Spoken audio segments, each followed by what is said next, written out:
At 9:27 a.m. on December 13th, 1943, Second Lieutenant Philip Adair pulled his Curtiss P-40 Warhawk into a climbing turn over Assam, India, as 64 Japanese aircraft materialized through the morning haze 3 miles east, heading directly for his base at Denjon Airfield. The 23-year-old Adair had flown 43 combat missions, with the 89th Fighter Squadron protecting the Hump airlift. But this morning, he was the only pilot airborne when the formation appeared. In the previous 8 weeks, Japanese raids on Allied airfields throughout northeast India had destroyed 47 transport aircraft on the ground and killed 112 personnel. His P-40, nicknamed Lulu Bell and marked with the number 44, carried 650 caliber Browning machine guns and enough ammunition for approximately 12 seconds of sustained fire. The enemy formation consisted of 24 Mitsubishi Ki-21 Sally bombers, escorted by approximately 40 Nakajima Ki-43 Oscar fighters arranged in layers above and below the bomber stream. Intelligence reports indicated that similar-sized raids in Burma had achieved 90% hit rates on undefended airfields. Below him, Denjon Airfield housed 14 C-47 transport aircraft, loaded with critical supplies for Chiang Kai-shek's forces in China, a field hospital treating 63 wounded soldiers, and fuel stocks sufficient to support Hump operations for 11 days. If the bombers reached the field unopposed, the damage would Allied supply operations over the Himalayas for weeks. The nearest friendly fighters were 38 minutes away at their base in Jorhat. Adair checked his fuel gauge: full internal tanks, 180 gallons, approximately 90 minutes of flight time at combat power. The Japanese formation was 3,000 FT below him, moving at 240 more toward the airfield. Standard doctrine called for fighter pilots to wait for reinforcements when outnumbered more than 5.1. Adair had 64-1 odds. He could radio for help and shadow the formation until support arrived. By then, the bombs would already be falling, or he could attack alone and try to disrupt their bombing run. Adair pushed the throttle forward. His Allison V-1710 engine responded immediately. The manifold pressure climbing to 54 in, the P-40 accelerated to 320 Morse. He positioned himself 4,000 FT above the bomber formation, coming at them from the south with the sun behind him. The Oscars hadn't spotted him yet. Their attention was focused forward on the target. He had one advantage: surprise. The Japanese pilots expected fighters to meet them near the target, not 20 ms out. Adair planned his attack vector: hit the lead bomber formation first, ignore the fighters initially, break their bombing accuracy, make them scatter, force them to abort the run. Can one P-40 disrupt 64 Japanese aircraft? Please like this video to see how this turns out. Subscribe for more stories, and let's continue back to Adair. The lead Sally bomber group flew in tight formation, 6 aircraft arranged in 2 Vs of 3. Adair rolled inverted, pulled the nose down, and dove at the bombers. From their 70 high position, his airspeed built rapidly. 360 Momoherm 360. The P-40's Allison engine screamed at full power. Range closed fast. The bomber crews still hadn't seen him. At 800 YD, he opened fire. His 650s hammered, tracers arcing toward the lead bomber. Rounds walked up the Sally's left wing. Fabric tore. Metal sparked. The bomber's port engine erupted in orange flame. Black smoke poured from the cowling. The formation broke. Bombers scattered left and right, their tight V dissolving into chaos. Adair pulled up hard, 7 Gs crushing him into a seat, and rolled right. 40 Oscar fighters were diving toward him.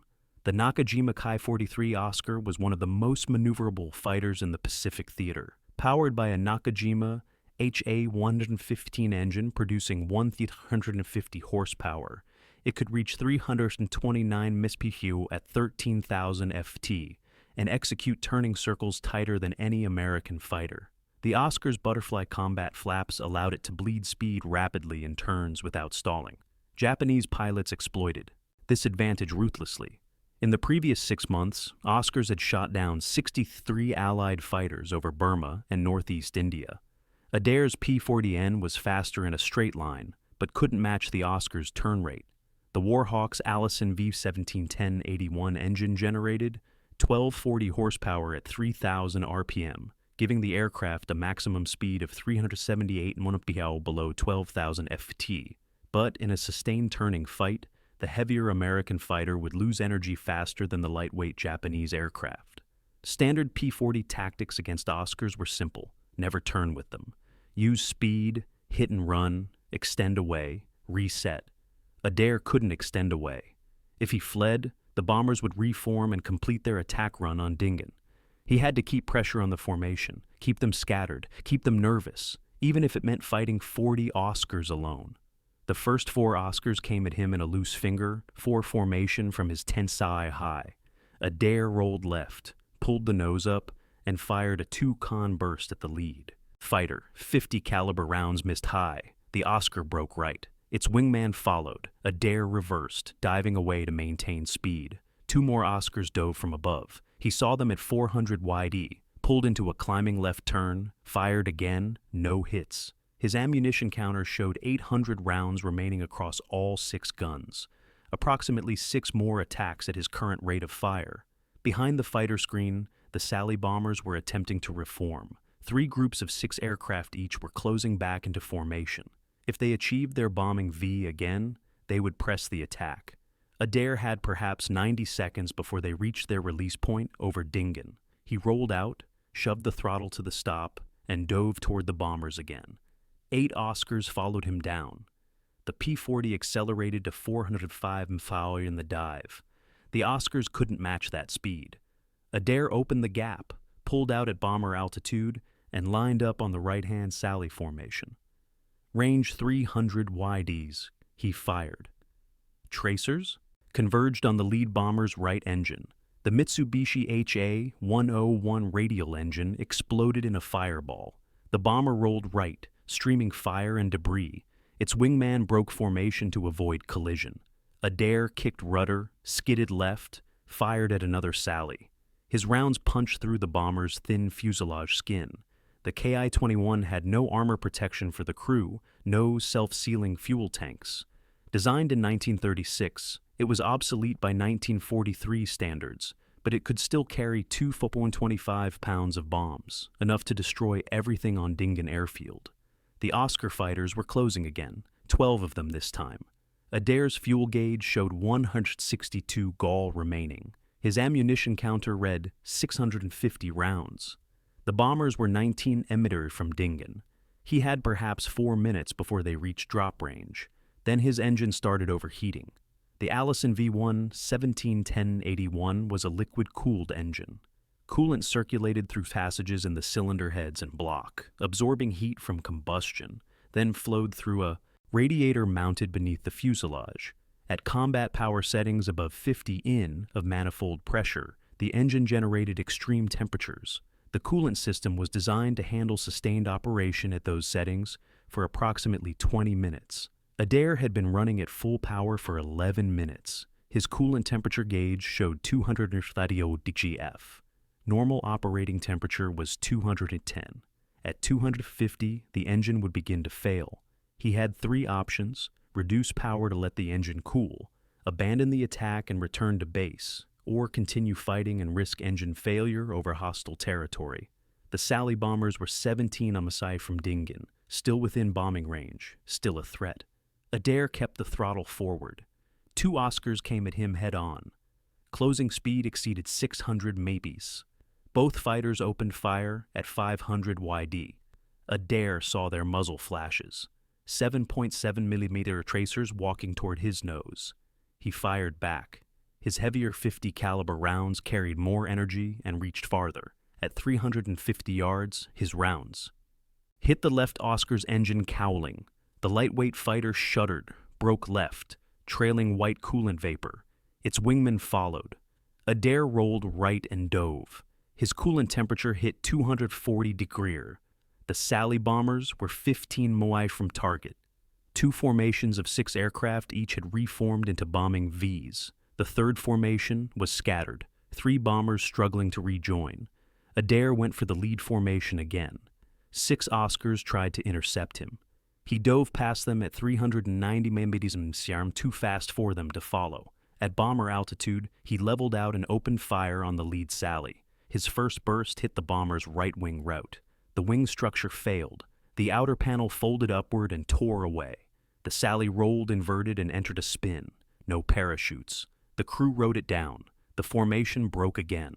Bombers scattered in 3 directions. Their bombing accuracy was destroyed. Even if they dropped now, their bombs would be spread across miles of jungle instead of concentrated on the airfield. Adair pulled up hard. His coolant temperature gauge showed 248 degrees. The engine was running rough. He could feel vibration through the control stick. Detonation was starting in the cylinders. Pre-ignition from excessive heat. If he didn't reduce power soon, the engine would seize. 8 Oscars dove on him from above. He saw them late. Rolled left. Too slow.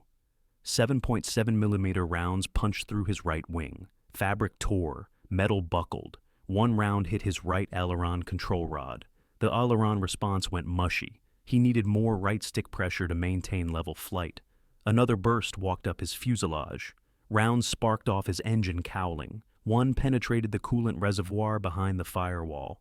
Green coolant sprayed across his windscreen. The engine temperature gauge climbed past 260 degrees. Steam erupted from the cowling seams. His oil pressure dropped. The Allison was dying. Adair chopped the throttle. The engine RPM fell from 3,000 to 2,400. Not enough power to maintain altitude. The P-40 started descending. 1,000 FT per minute, then 1,500. The Oscars were circling above him, waiting. Then his engine caught fire. Fire in a liquid-cooled aircraft engine follows a predictable sequence. First, burning coolant vaporizes and ignites. The flame spread forward along the engine, cowling drawn by airflow. If the fire reaches the fuel lines running along the engine's left side, the aircraft explodes. Adair had perhaps 30 seconds before that happened. Standard procedure for engine fires was immediate shutdown and bailout, but his altitude was only 8,000 FT, descending rapidly, and he was 12 miles from friendly territory over jungle, where Japanese patrols operated. He kept the engine running. The Allison's fuel mixture could be leaned manually. Adair pulled the mixture control back to idle QOF for 3 seconds, starving the engine of fuel. The fire intensity decreased. He pushed the mixture forward again. The engine coughed, caught, continued running, but rough. Power output had dropped to approximately 60%. Not enough to climb, barely enough to maintain level flight. He was committed to flying home on a burning, damaged engine or abandoning the aircraft over hostile territory. The Sally bombers were 13 miles from Dingen, still close enough to turn back and attack, but their formations had disintegrated. Individual bombers were heading southeast toward Burma. The raid was broken. The airfield was safe. Adair turned southwest toward his base at Nguli, 43 miles away. Approximately 15 minutes of flight time if the engine kept running. 6 Oscars followed him. At 7,000 FT, his engine oil pressure dropped to 0. The Allison ran on oil pressure to lubricate its connecting rods, crankshaft, and camshaft. Without oil pressure, metal ground against metal. Friction generated heat. Heat caused expansion. Components seized. Adair felt the engine vibration increase. The propeller began windmilling unevenly. Power output fell further. His airspeed dropped to 120 hours. The P-40's stall speed was 120. He was losing the margin between controlled flight and falling. Behind him, the Oscars closed to 400 yards. They didn't fire. They were watching, waiting for the engine to fail completely, waiting for him to bail out or crash. 1 Oscar pulled alongside, close enough for Adair to see the pilot's face. The Japanese pilot gestured downward. Land the aircraft. Surrender. Become a prisoner. Adair ignored him. At 6,000 FT, smoke began filling his cockpit. Not from the engine fire, from electrical wiring behind the instrument panel. The rounds that had hit his fuselage had severed control cables and damaged the electrical system. Smoke burned his eyes and throat. He slid the canopy open. Wind blast cleared some of the smoke, but the slipstream made breathing difficult. His airspeed fell to 160 mph. The Oscars backed off. They weren't going to waste ammunition. The American pilot was already dead. His aircraft was crippled. The engine was dying. He would crash in the jungle. They circled higher, watching him descend. At 4,000 FT, Adair's right aileron control cable snapped. The aileron flopped to full deflection. The P-40 rolled right and the nose dropped into a dive. He hauled back on the control stick with both hands. Nothing. The elevator cables were damaged. He had no pitch control. The nose stayed down. His airspeed increased. 200 mph, 220, 250. The jungle rushed up at him. Altitude 3,000 FT 2,500, 2,000. He was going to crash. Then he had an idea. The P-40's damaged aileron was forcing the right wing down. The broken elevator cables left the horizontal stabilizer in a nose-down position. Gravity and aerodynamic forces were pulling the aircraft into an uncontrolled dive. But aerodynamics work in both directions. If Adair rolled the aircraft inverted, the damaged aileron would force the right wing up instead of down. The elevator stuck in nose-down trim would push the tail down, lifting the nose up. Flying upside down would reverse the control inputs. The damage that was killing him right side up might save him inverted. At 1,800 FT above the jungle, Adair rolled the P-40 completely inverted. -1 G pressed him against his shoulder straps. Blood rushed to his head. His vision turned red around the edges. The fuel system designed for positive G loads struggled to feed fuel to the engine inverted. The Allison coughed, sputtered, nearly quit, then caught again, running rough but producing power. The nose came up, the descent slowed. At 1,200 FT, the P-40 leveled out, flying upside down at 140 map. Adair held the inverted attitude for 40 seconds. His airspeed increased to 160. He was climbing slowly, 50 FT per minute, but climbing. Then the fuel starvation problem returned. The engine began cutting out. He rolled right side up. The damage controls immediately pushed the nose down. The P-40 descended again. 600 FT per minute. Adair waited until he lost 300 FT, then rolled inverted again. The nose came up. He climbed 200 FT before fuel starvation forced him to roll upright. The pattern repeated upside down to climb, right side up to let fuel feed properly. Flip, climb, flip, descend, flip, climb. The 6 Oscars circling above watched this impossible display. An American P-40 with a burning engine and damaged controls, flying alternately inverted and upright, refusing to crash, clawing for altitude with the determination of a wounded animal, refusing to die. 1 Oscar dove to investigate. Adair saw him coming, rolled inverted to gain altitude, then rolled upright directly at the Japanese fighter. The Oscar broke away. The American pilot was either insane or desperate. Either way, the Oscars decided not to engage. They turned east toward Burma. Adair continued his rolling climb toward Naguli. His fuel gauge showed 83 gall. His oil pressure gauge showed 0. The needle had been pegged at 0 for 9 minutes. The engine should have seized by now. Connecting rods should have welded to the crankshaft. The fact that it still ran defied mechanical logic. The Allison was running on momentum, friction, and whatever microscopic oil film remained on its internal components. His altitude reached 3,000 FT, then 4,000. The base at Naguli was 21 km southwest, approximately 11 minutes away if he maintained current speed. His coolant temperature gauge no longer registered. The needle had melted off at some point. Smoke still poured from the cowling, but the flames had died down. Either the fire had consumed all available fuel, or the lack of coolant had somehow starved it. At 5,000 FT, Adair spotted Naguli airfield ahead, the runway, the tower, the revetments, safety. But he faced a new problem. His landing gear was hydraulic. The hydraulic system ran on engine power. His engine was producing minimal power and might quit completely any second. If he lowered the gear and the engine died, he would crash short of the runway with the gear down. If he kept the gear up and tried a belly landing, the impact might rupture his remaining fuel tanks and the aircraft would burn. He needed the gear down and locked before the engine failed. He reached for the gear lever. His right hand was shaking, not from fear, from carbon monoxide poisoning. The cockpit smoke had been accumulating for 14 minutes. He pulled the gear lever down. Nothing happened. The P-40's hydraulic system, operated at 1,000 lb per square in. Hydraulic fluid, pressurized by an engine-driven pump, flowed through steel lines to actuators that extended and retracted the landing gear. With the engine producing minimal power, the hydraulic pump wasn't generating sufficient pressure. The gear remained locked in the up position. The P-40 had a backup system, a manual hand pump mounted on the left side of the cockpit. 28 strokes of the pump handle would manually pressurize the hydraulic system enough to lower the gear. Adair grabbed the pump handle with his left hand, keeping his right hand on the control stick. He pumped. 1, 2, 3. Nothing. The gear stayed up. The hand pump required both hands for effective operation, but releasing the stick meant losing aircraft control. His damaged ailerons and elevator would immediately push the nose down. He reached behind his seat and pulled his lap belt loose, wrapped it around the control stick, looped it through the seat frame, pulled it tight.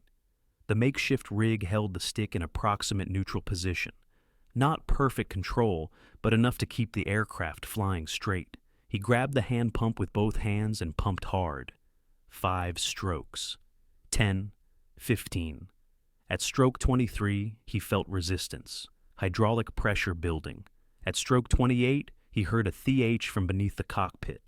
The left main gear extended and locked. The right main gear followed. 3 seconds later, the P-40 was now draggy. Gear down increased drag significantly. His airspeed fell from 160 lb to 135, still above stall speed, but not by much.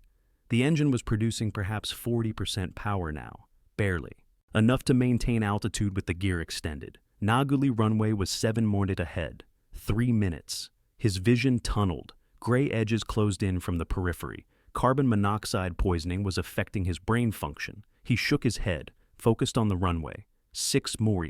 His engine temperature gauge, the one that still worked, showed 310 degrees, far beyond red line. Metal components inside the engine were expanding from heat.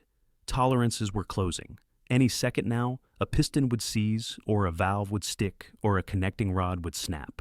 The tower operators at Naguli saw him coming. A P-40 with smoke trailing from the cowling, flying erratically, gear down. They assumed he would make a normal approach. Lower the flaps, reduce speed, touch down on the main wheels first. Standard landing procedure, but Adair's flaps were hydraulic too. With minimal engine power, he couldn't pump enough hydraulic pressure for both gear and flaps. The gear was down, the flaps stayed up. Landing without flaps meant higher landing speed, 120 smos instead of 90.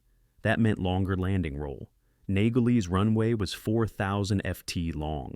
A flapless landing in a damaged aircraft required at least 3,000 ft, doable if he maintained airspeed. If the engine kept running, if he touched down smoothly.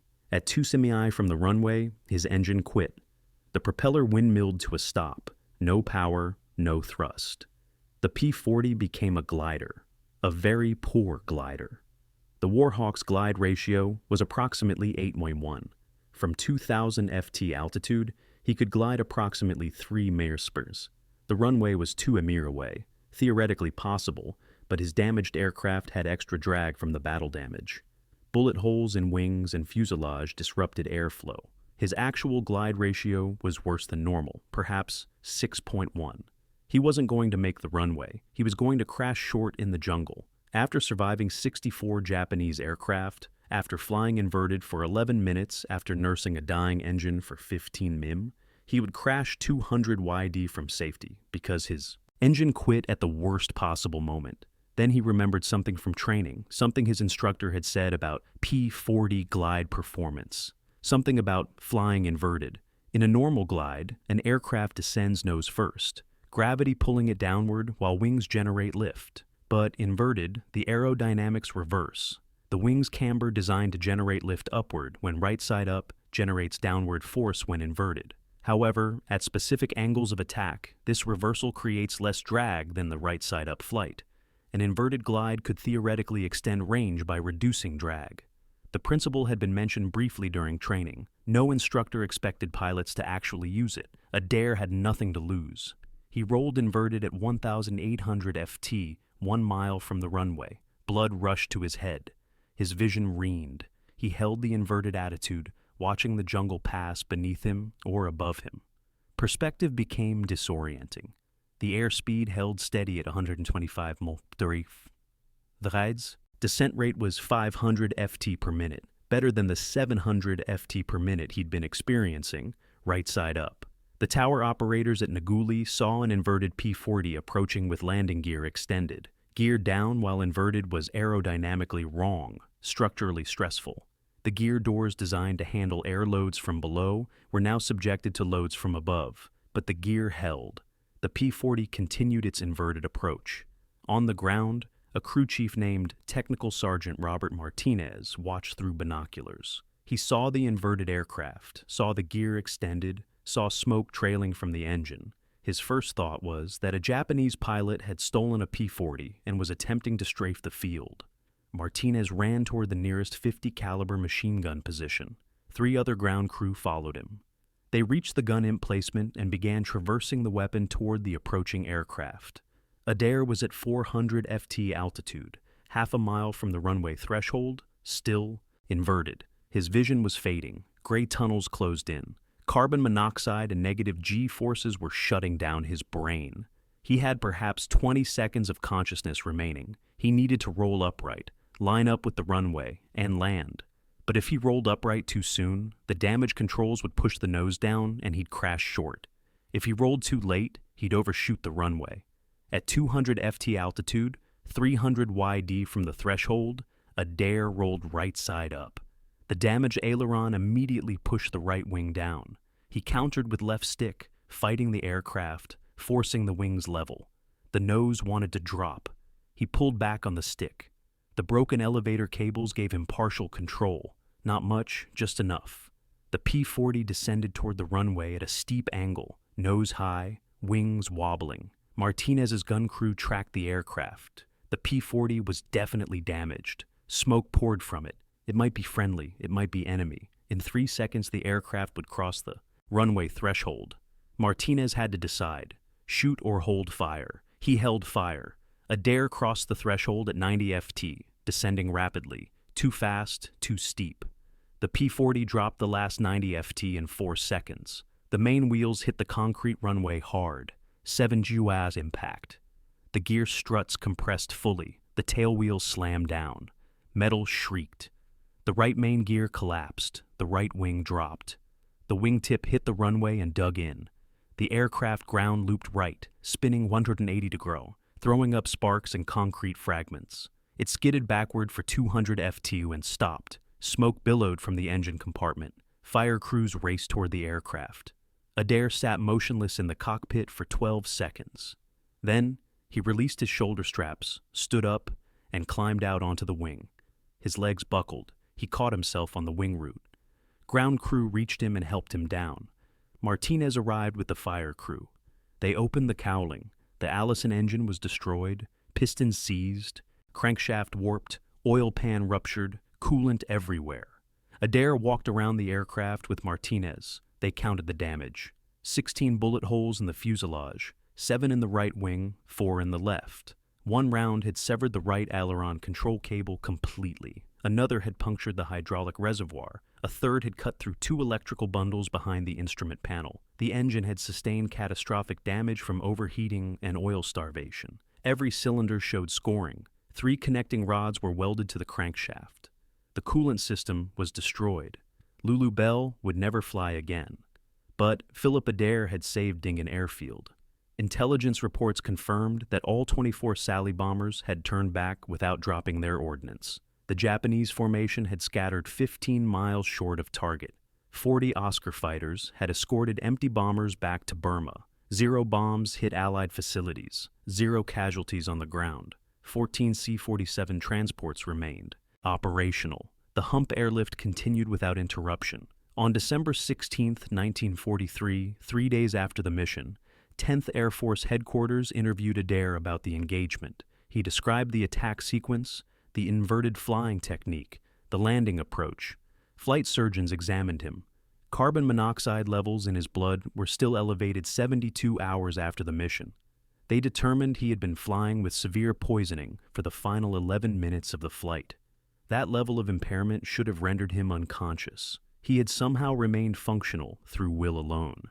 On January 8, 1944, Lieutenant General Joseph Stilwell, commander of U.S. Forces China-Burma, India Theater, presented Second Lieutenant Philip Adair with the Silver Star. The citation read, "For gallantry in action against enemy forces on December 13, 1943, when Lieutenant Adair, flying alone, engaged and disrupted a formation of 64 enemy aircraft attacking Allied installations, continuing his attack despite severe aircraft damage and personal injury, thereby preventing destruction of critical supply facilities." Adair flew 95 more combat missions with the 80th Fighter Group. He achieved A status with 5 confirmed kills. On his final mission in July 1944, he shot down 2 Ki-43 Oscars over northern Burma. He returned to the United States in September 1944, survived the war, and remained in the Air Force for 30 years. He retired as a full colonel in 1971. The 80th Fighter Group, the Burma Banshees, continued operations until August 1945. The unit destroyed 413 Japanese aircraft in aerial combat and 147 on the ground. They lost 63 pilots killed or missing. Their death's head-skull insignia became one of the most recognized markings in the China-Burma-India theater. The P-40 Warhawk never achieved the fame of the P-51 Mustang or P-47 Thunderbolt. It was slower than both. It couldn't fight effectively above 15,000 FT. By 1943, it was considered obsolete, but in the hands of determined pilots like Philip Adair, the rugged Curtiss fighter proved what mattered most. In combat wasn't the aircraft's specifications, it was the courage and skill of the pilot flying it. One pilot, one obsolete fighter, 64 enemy aircraft. December 13, 1943. Philip Adair proved that impossible odds mean nothing when someone refuses to quit. His solution to damage controls, flying alternately inverted and upright for 11 minutes, defied every standard flying procedure. His inverted landing approach with gear extended had never been attempted before and was never repeated. That's the story of the Burma Banshees, and the Day 1 P-40 pilot disrupted an entire Japanese raid. If stories like this remind you why we preserve history, hit that like button, subscribe for more forgotten heroes, and turn on that notification bell so you never miss these stories. Drop a comment and tell us where you're watching from, and whether anyone in your family served in the CBI theater. Thanks for watching. We'll see you in the next